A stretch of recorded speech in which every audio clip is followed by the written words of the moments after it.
The rain pounded mercilessly against the windshield as Officer James Mercer squinted through the blurry glass. His 12-hour shift was finally coming to an end, and the storm had made the last 3 hours particularly miserable. "Unit 14, come in." The crackling voice of dispatch broke through the rhythmic drumming of raindrops. "Unit 14 here," Mercer responded, stifling a yawn. "We've got reports of a black sedan driving erratically about 2 miles ahead of your position. Possible DUI. Can you intercept?"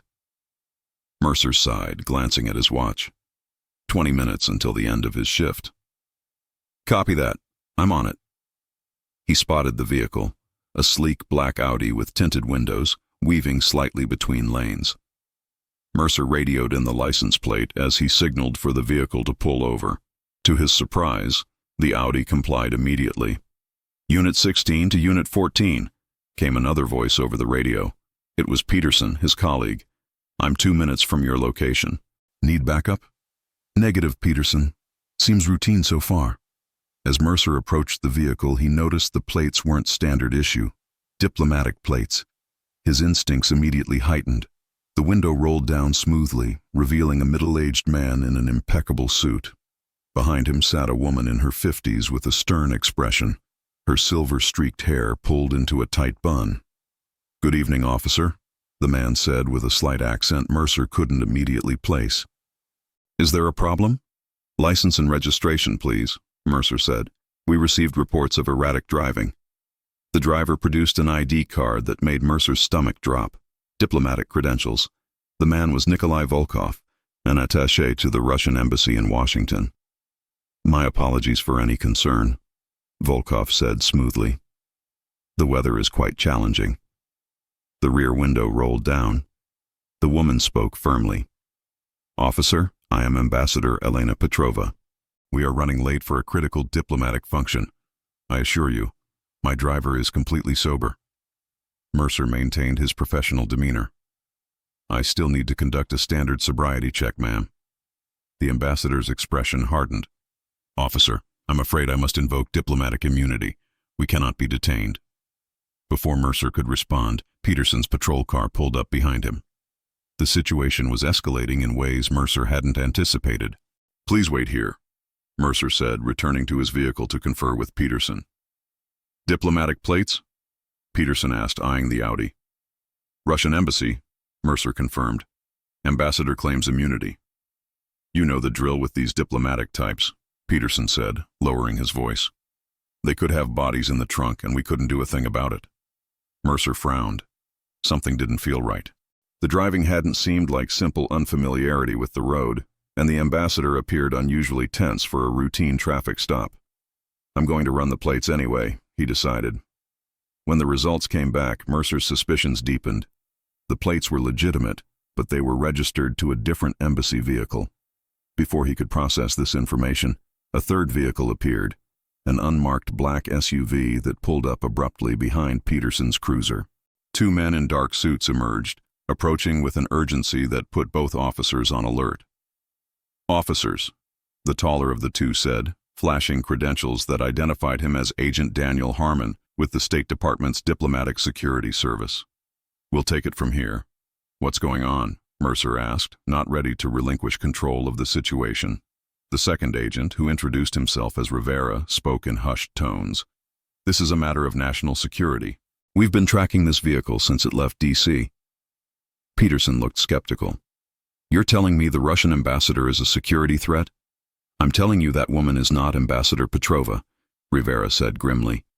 "The real Ambassador Petrova is attending a function at the Kennedy Center right now." The revelation hit Mercer like a physical blow. If the woman wasn't Petrova, then who was she? Before they could strategize further, the Audi's engine roared to life. The vehicle lurched forward, tires spinning on the wet asphalt as it accelerated back onto the highway. "Damn it," Harmon shouted, running back to the SUV. "Do not pursue. Repeat, do not engage in pursuit."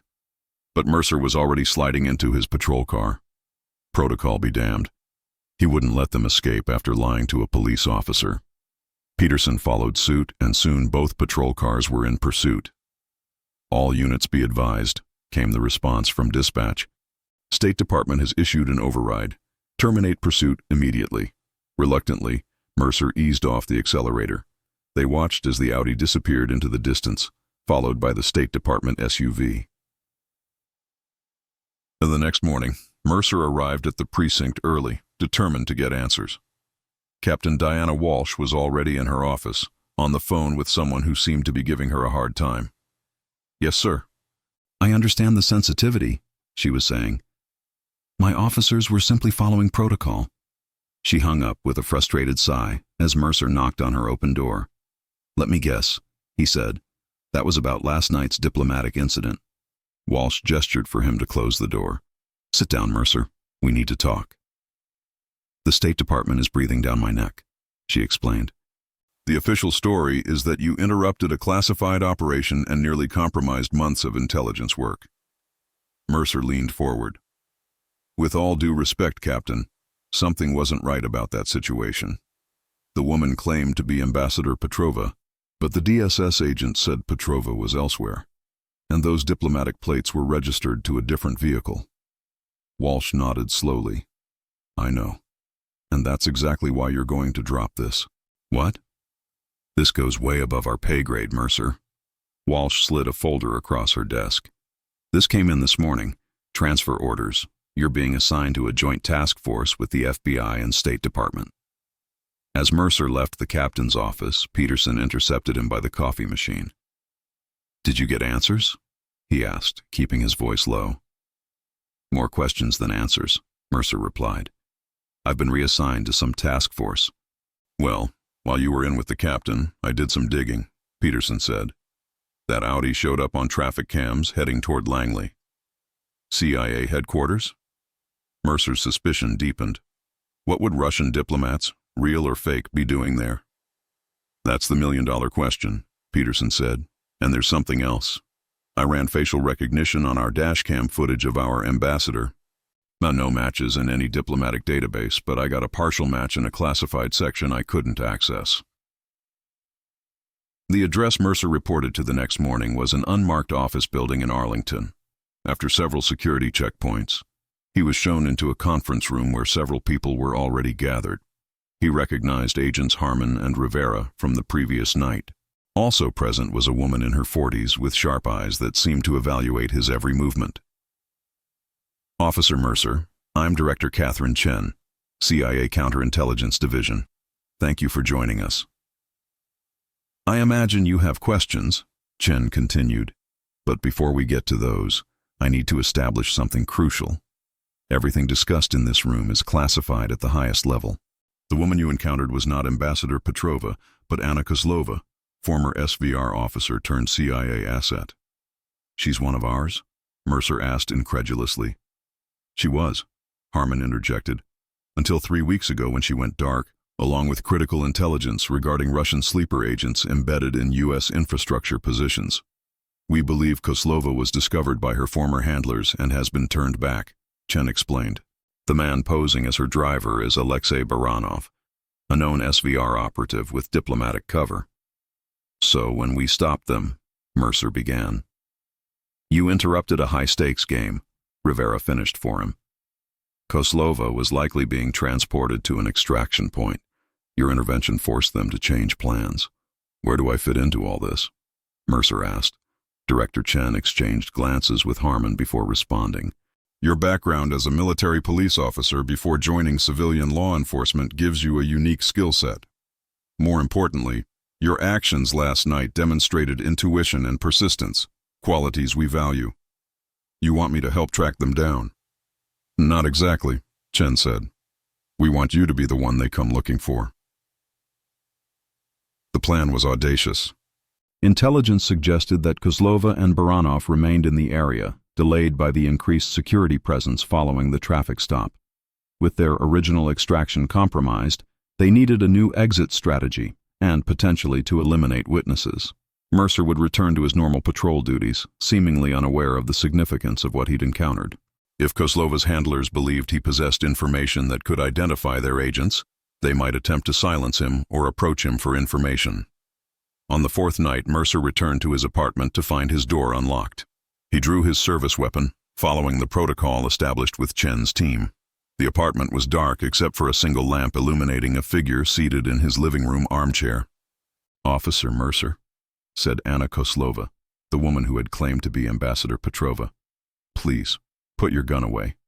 If I wanted you dead, we wouldn't be having this conversation. How did you get in here?" "The same way I've moved through diplomatic circles undetected for years," she replied calmly. "I need your help, Officer Mercer." "Why would I help someone who lied to a police officer and fled a traffic stop?" Mercer asked, buying time while the surveillance team presumably prepared to breach. "Because the story you've been told isn't the complete truth," she said. "Yes, I worked for Russian intelligence. Yes, I became an American asset, but I wasn't turned back." "Then why run?" "Because my CIA handlers have been compromised," she said urgently. "The information I provided about sleeper agents, it's being buried. Someone high up is protecting these agents." "Where's your driver, Baranov?" "Dead," she said flatly.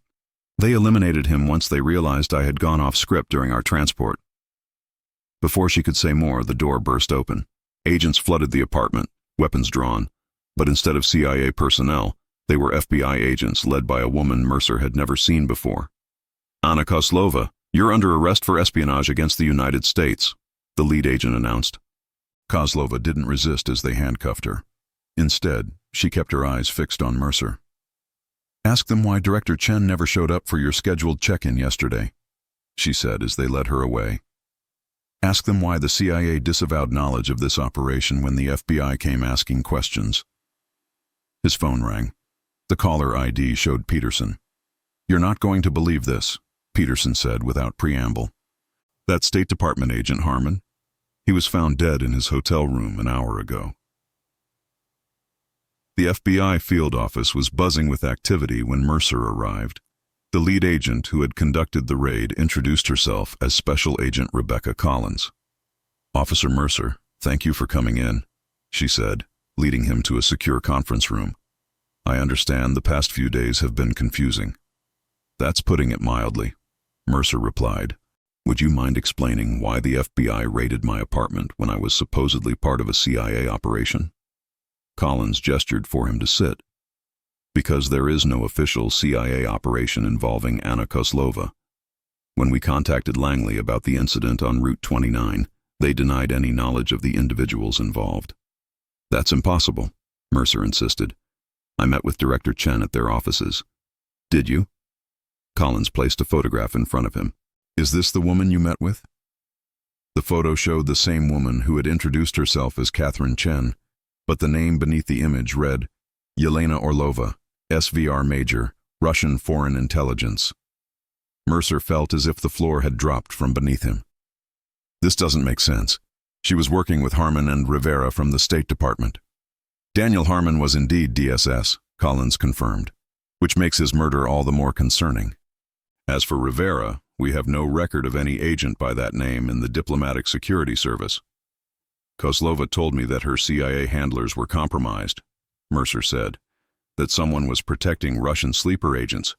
Could she have been telling the truth?" Collins considered this carefully. "We've been investigating a potential infiltration of our intelligence services for months.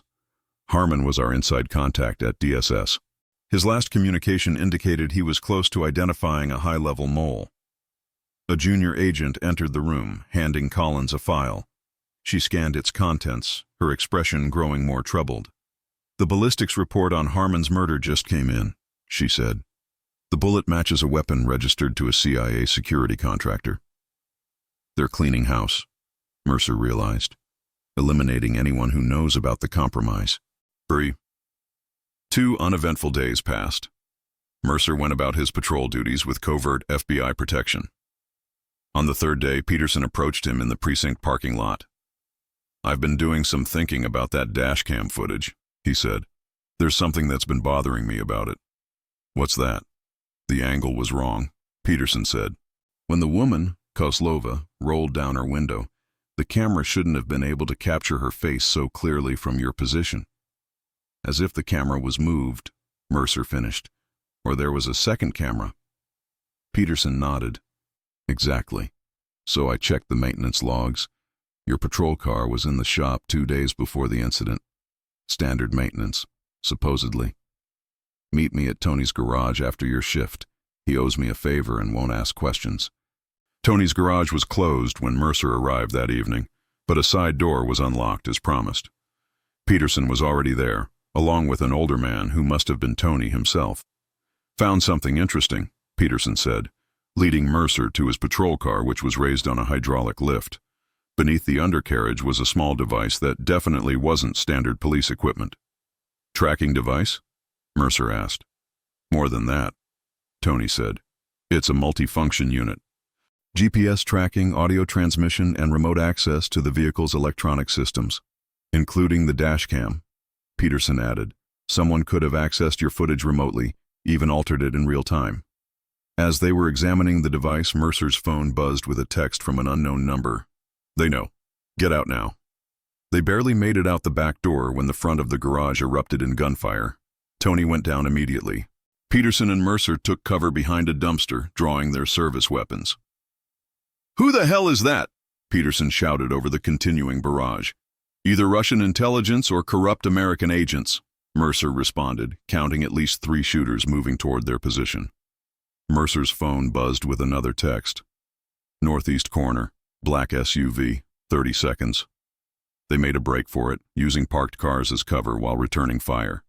As promised, a black SUV screeched around the corner. The rear door swung open. "Get in!" shouted Anna Koslova from the driver's seat. "I thought you were in FBI custody," Mercer said, once they had escaped their pursuers. "I was," Koslova confirmed, navigating through back streets with practiced skill. "Until they realized the extent of the infiltration and couldn't guarantee my safety." "The device under your patrol car explains part of it," Koslova said when Mercer had explained the situation to Peterson. "They were monitoring you before the traffic stop, not because of it." "What? Why?" "Because of what you saw 3 weeks ago," she replied. "The night you responded to a disturbance at the Marshall Heights construction site." Mercer recalled the incident, a seemingly routine trespassing call at a new infrastructure project. He had found nothing suspicious and filed a standard report. "I didn't see anything unusual." "But you did," Koslova insisted. "Your dash cam captured something in the background, evidence of the sleeper cell's operation. They've been embedding surveillance equipment in critical infrastructure projects across the region. So the traffic stop was orchestrated to assess what you knew," Koslova confirmed. "They used diplomatic credentials to avoid any serious legal complications while they evaluated whether you were a threat." Mercer's phone buzzed again. This time it was Agent Collins. Compromised. Trust no one in bureau. Seeking secure extraction point. Their new destination was Webb's residence, a technician who had worked on Mercer's patrol car. The apartment was dark and seemingly unoccupied. In the bedroom closet, behind a false panel, they discovered what they were looking for: a laptop and several external hard drives, meticulously labeled with dates and locations. "Marshall Heights," Mercer said, pointing to one of the drives. "That's it." As Koslova reached for it, the apartment door burst open. Rivera, the fake DSS agent, stood in the doorway, weapon raised. "Step away from the evidence," he commanded. Peterson drew his weapon, but Rivera was faster, firing a shot that caught Peterson in the shoulder. Mercer tackled Rivera before he could get off another shot. They struggled for control of the weapon, crashing into furniture as Koslova grabbed the hard drive and laptop. With a final effort, Mercer wrenched the gun from Rivera's grasp and struck him with it, rendering him unconscious. He helped Peterson to his feet, and they fled the apartment, the precious evidence secured. The safe house was a nondescript cabin in rural Virginia. Agent Collins arrived an hour after them, having navigated a complex route to ensure she wasn't followed. As they examined the contents of the hard drive, Mercer saw the evidence. In the background of the construction site footage from his dash cam was a team of workers installing something in what appeared to be an electrical junction box. "That's them placing the remote access module," Koslova explained. "What's the endgame here?" Mercer asked. "What does Russia gain from access to local infrastructure?" "It's not just local," Collins said. "These modules have been discovered in 12 states so far, always near critical infrastructure, power grids, water treatment facilities, transportation networks. Together they create a network that could be activated to cause widespread disruption. And the mole? Mercer asked. Do we know who it is? The name in Webb's files confirmed it, Collins said grimly. Deputy Director Marshall of the FBI's Counterintelligence Division. The revelation hit Mercer like a physical blow. Marshall? But he's been leading the hunt for Russian assets for years. The perfect cover, Kozlova observed. Before they could discuss further, Peterson appeared in the doorway. We've got company. Multiple vehicles approaching. Collins moved to the window. Federal vehicles. Could be legitimate FBI response or the mole's cleanup crew, Kozlova finished grimly. Collins had established a secure channel to her most trusted superior, with instructions to send a specific response if the approach was legitimate. She sent the verification request and waited. No response came. We need to assume they're hostile, she said. Mercer, get the evidence and Kozlova out through the back. Peterson and I will buy you time. Reluctantly, Mercer gathered the laptop and hard drives. Kozlova led him to a concealed exit at the rear of the cabin. As they slipped into the surrounding woods, the sound of gunfire erupted behind them.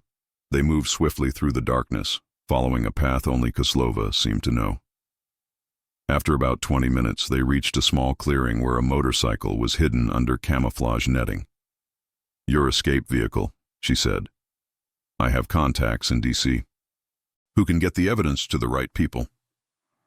The distant sound of vehicles approaching made the decision for him. Mercer climbed onto the motorcycle behind Kozlova, the precious evidence secured in a waterproof bag. Dawn was breaking as they reached the outskirts of D.C. Kozlova navigated to an industrial area in Anacostia, pulling into an abandoned warehouse. At precisely noon, the warehouse door opened. Mercer raised his weapon, but Kozlova motioned for him to lower it. The man who entered was elderly, walking with a slight limp. His tailored suit and commanding presence seemed at odds with the decrepit surroundings. Senator Harrison, Kozlova greeted him with a respectful nod. Mercer struggled to hide his shock. Senator William Harrison was the chairman of the Senate Intelligence Committee, one of the most powerful oversight positions in Washington. The evidence, Kozlova said, getting to the point. Harrison nodded to someone outside, and two men in suits entered, carrying secure transport cases. We'll take it from here. The Director of National Intelligence is waiting. Who is the mole? Mercer asked. Deputy Director Marshall of the FBI's Counterintelligence Division. Harrison confirmed. What happens now? Mercer asked. Now, Harrison said, we move very carefully. Marshall has allies throughout the intelligence community. We need to extract them all simultaneously. Before Mercer could respond, his phone vibrated, a text from Peterson. Collins didn't make it. I managed to escape, in hospital under guard. Harrison looked at Kozlova. The official story will be that you were working with us all along, helping to expose the Russian operation. You can remain in the United States under a new identity, perhaps continue your work in counterintelligence. I'll stay, she said. On one condition, I work with Officer Mercer on the infrastructure task force. We make a good team.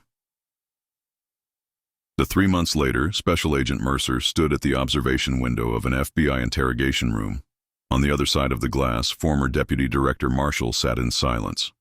He still refuses to give up his remaining network, said Peterson, who had recovered from his injury and joined Mercer on the task force. He's lying, Kozlova said, joining them. Russian intelligence never puts all their assets in one basket. There are others. You know what still bothers me? Mercer said. Why did they orchestrate that traffic stop? If they were monitoring me anyway, why risk direct contact? Kozlova considered this. Because they needed to know if you were actively investigating or simply an oblivious witness. Your reaction to diplomatic credentials would tell them everything. If you accepted them at face value, you were harmless. If you questioned them, then I was a threat, Mercer finished. His desk phone rang. A new potential infrastructure compromise had been detected, this time at a nuclear power facility in Pennsylvania. As they headed to the briefing, Mercer reflected on how quickly he had adapted to this new reality, one where routine calls could conceal deadly conspiracies, and where a traffic stop on a rainy night could change the course of national security. "Ready for another adventure?" Kozlova asked. "Always," Mercer replied. And he meant it.